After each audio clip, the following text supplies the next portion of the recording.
The Swan and Owl.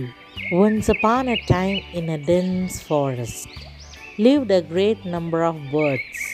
Among them, there was a group of swans who lived near a river.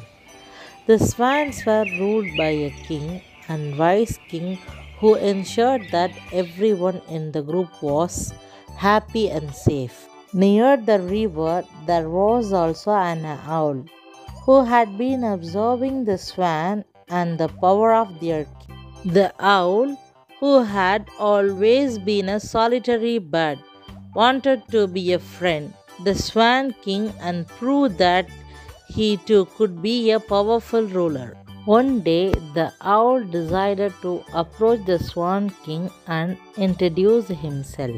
The swan king was hesitant at first, as he had always been wary of the owl's reputation for being cunning and dangerous. However, he eventually agreed to speak with the owl and listen to his proposals. The owl proposed that the two groups become friends and work together to protect the forest. However, the owl also wanted to prove that he was as powerful as the Swan King, but he could not find any reason to prove it. Soon a war broke out near the forest. As the troop marched toward the river, the owl made a loud noise, casting the troop to cancel the march. The owl saw this as his own power and was proud of himself. The next day, the owl invited the Swan King to come and watch him make the noise once again.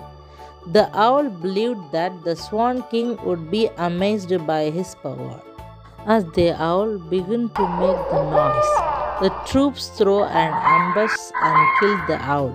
The Swan King was shocked, but also relieved that he did not become a victim of the ambush. The Swan King knew that the owl had wanted to prove his own power and had been willing to do anything to achieve it, including risking the lives of others. From that day on, the Swan King continued to lead his group with wisdom and kindness, and the forest remained peaceful and safe for all its inhabitants. The lesson the Swan King learned was the true power